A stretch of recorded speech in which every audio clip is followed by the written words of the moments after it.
Hello. Welcome back. We are going to read two chapters today.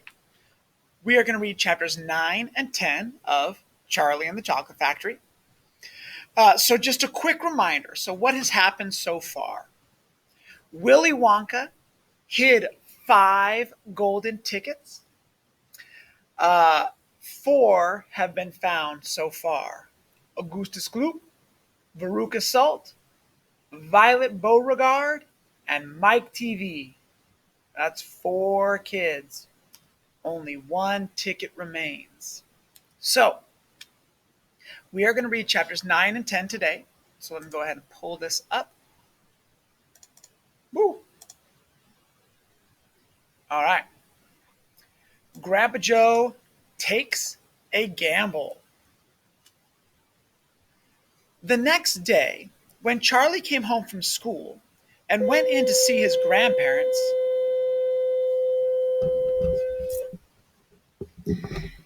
he found that only Grandpa Joe was awake. The other 3 were all snoring loudly. Shh, whispered Grandpa Joe, and he beckoned Charlie to come closer. Charlie tiptoed over and stood beside the bed. The old man gave Charlie a sly grin, and then he started rummaging under his pillow with one hand. And when the hand came out again, there was an ancient leather purse clutched in the fingers. Under cover of the bedclothes, the old man opened the purse and tipped it upside down.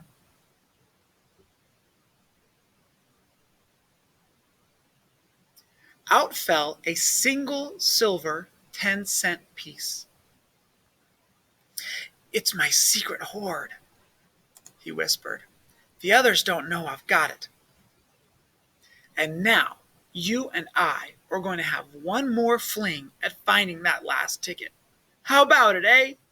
But you'll have to help me." "Are you sure you want to spend your money on that, Grandpa?" Charlie whispered. "Oh, of course I'm sure," spluttered the old man excitedly. "Don't stand there arguing. I'm just as crazy as you are to find that ticket. Here, take the money and run down the street to the nearest store and buy the first Wonka candy bar you see and bring it straight back here to me, and we'll open it together." Charlie took the silver coin and slipped quickly out of the room. In 5 minutes he was back. "Have you got it?" whispered Grandpa Joe, his eyes shining with excitement. Charlie nodded and held out the bar of a candy. "Wonka's Nutty Crunch Surprise," it said on the wrapper. "Good," the old man whispered, sitting up in the bed and rubbing his hands. "Now, come over here and sit close to me, and we'll open it together. Are you ready?" "Yes," said Charlie, "I'm ready." "All right. You tear off the first bit." "No," Charlie said. "You paid for it. You do it all." The old man's fingers were trembling most terribly as they fumbled with the candy bar. "We don't have a hope, really," he whispered, giggling a bit. "You do know we really don't have a hope, do you?" "Yes," Charlie said, "I know that."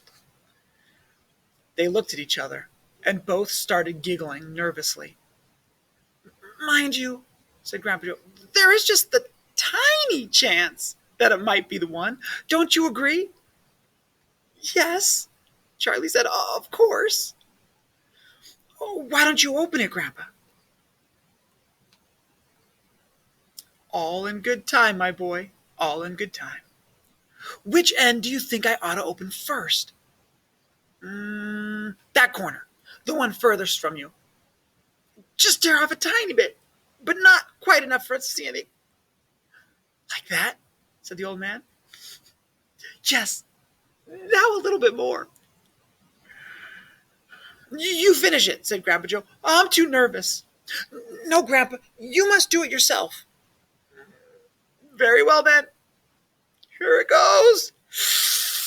He tore off the wrapper. They both stared at what lay underneath. It was a bar of candy, nothing more. All at once, they both saw the funny side of the whole thing, and they burst into peals of laughter.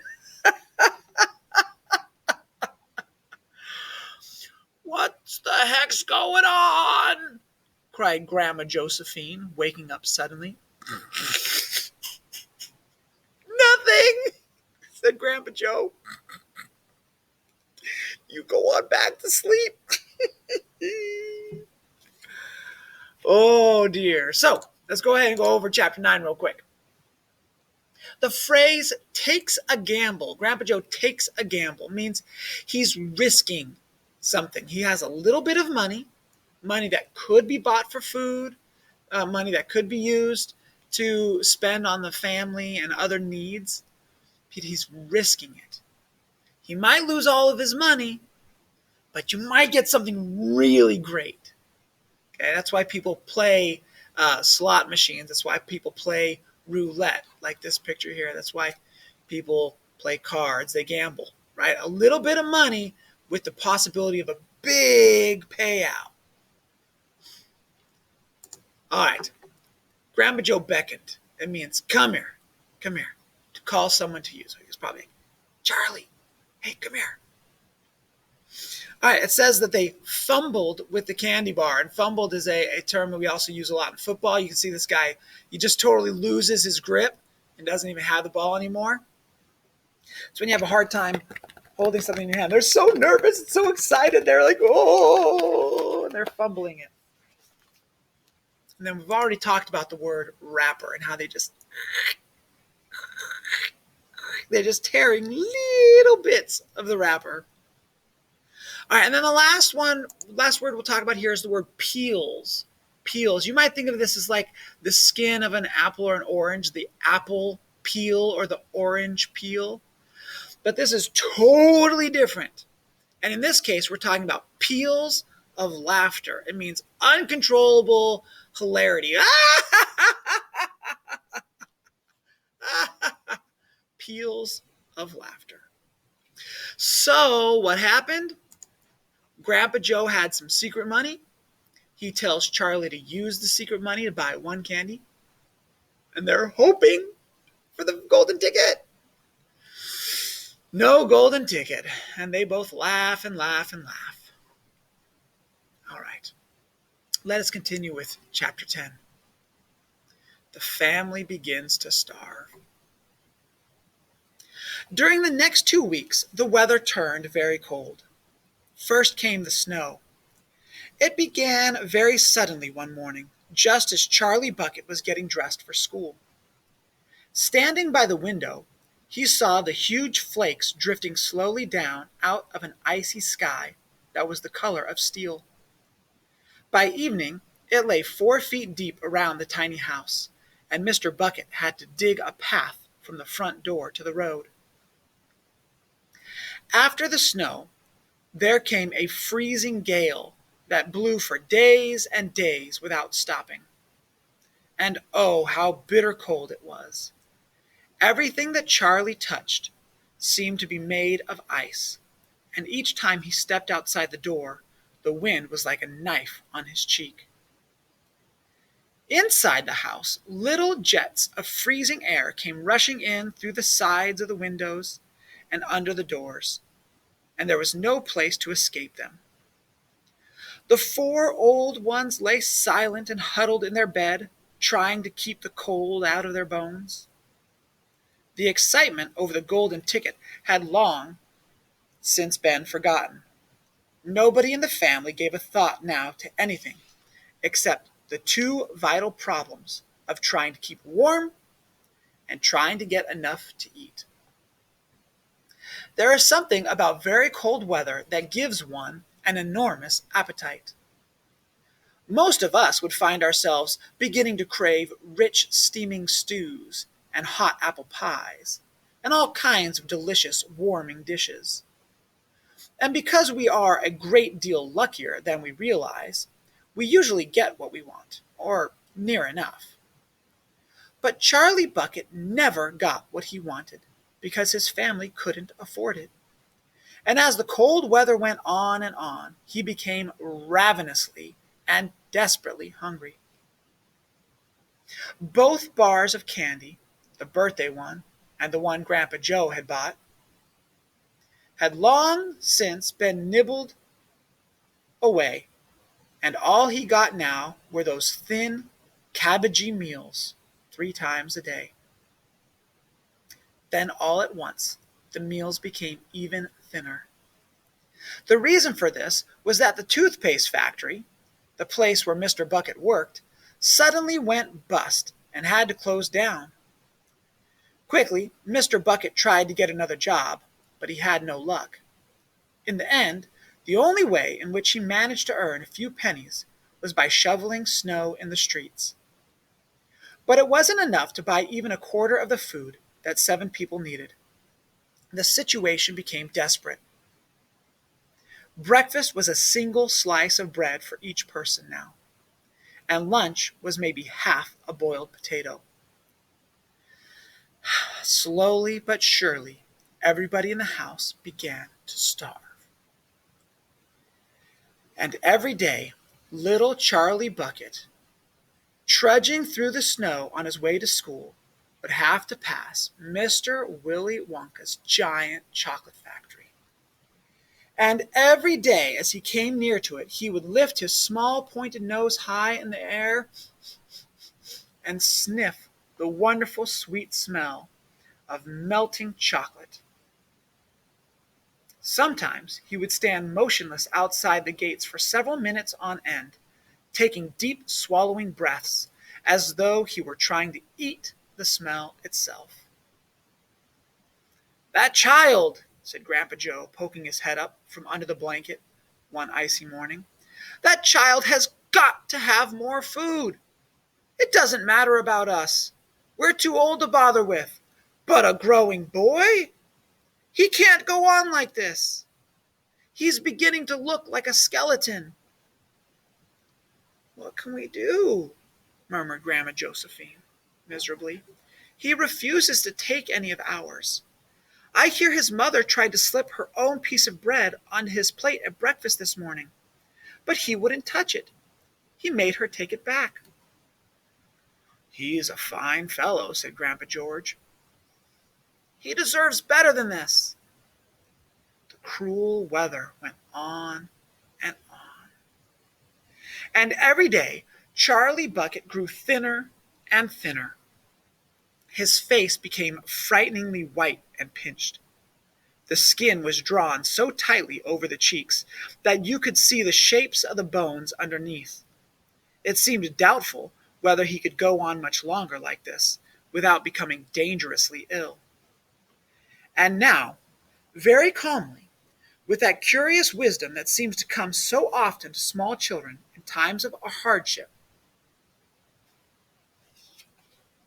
he began to make little changes here and there in some of the things he did, so as to save his strength.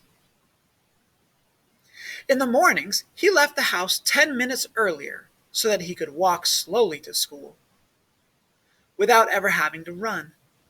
He sat quietly in the classroom during recess, resting himself while the others rushed outdoors and threw snowballs and wrestled in the snow. Everything he did now, he did slowly and carefully to prevent exhaustion. Then one afternoon, walking back home with the icy wind in his face, and incidentally feeling hungrier than he had ever felt before, his eye was caught suddenly by the piece of paper that was lying in the gutter in the snow. The paper was of a greenish color, and there was something vaguely familiar about it. Charlie stepped off the curb and bent down to examine it. Part of it was buried under the snow, but he saw at once what it was. It was a dollar bill. It looks like my copy and your copy is a little bit different. Quickly, he looked around him. Had somebody just dropped it? No, that was impossible, because of the way it was buried. Several people went hurrying past him on the sidewalk, their chins sunk deep in the collars of their coats, their feet crunching in the snow. None of them was searching for any money. None of them was taking the slightest notice of the small boy crouching in the gutter. Then was it his? This dollar? Could he have it? Carefully, Charlie pulled it out from under the snow. It was damp and dirty, but otherwise perfect. A whole dollar! He held it tightly between his shivering fingers, gazing down at it. It meant one thing to him at that moment, and only one thing. It meant food. Automatically, Charlie turned and began moving toward the nearest shop. It was only 10 paces away. It was a newspaper and stationery store, the kind that sells almost everything, including candy and cigars. And what he would do, he whispered quickly to himself, he would buy one luscious bar of candy and eat it all up. Every bit of it, right then and there. And the rest of the money he would take straight back home and give to his mother.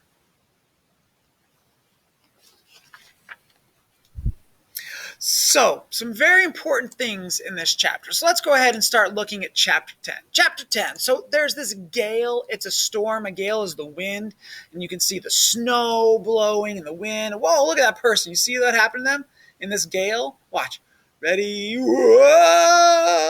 The ice and the freezing cold and the wind. And there's no food, and his dad lost his job, and the whole family is so hungry. They're ravenous, and desperately hungry. I like this. I think it's funny. A vampire is so desperate that he'll drink his own blood. Get it? Desperate. They'll eat anything. They're so hungry. They're starving. They have no food. Your stomach goes, I'm hungry. All right. And then Charlie finds $1 in the snow. Now, here's the important thing. What kind of person is Charlie Bucket? We have seen Augustus. He's fat and all he does is eat. We have seen, I'm blanking on her name. What's her name? Let's see here. Veruca. We've seen Augustus and Veruca, and she is selfish and bratty. We've seen Mike TV.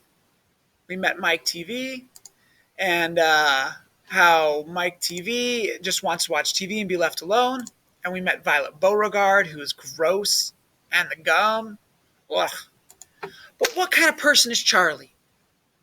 What does he do? His whole family is starving. No food, no bread. And when his mom tries to give him some extra food, he goes, no, Mama. You keep it. You eat that. And then when he finds the money, he gives the money to his mom so she can buy food for the family. I'll tell you what, if I found $1, probably spend the whole dollar on myself. But he's such a good kid, a good boy. Right? He shares and takes care of his family. So, and yet, Charlie still doesn't have a golden ticket. There's one more golden ticket somewhere. What do you think's going to happen? Is Charlie going to find this golden ticket, hopefully? All right, let's finish up. Charlie's family is starving. They are freezing. They have no food. Charlie finds $1. He buys one candy and gives the rest of the money to his family for food. So he is a good boy. All right, that wraps it up for us today. We'll catch you later.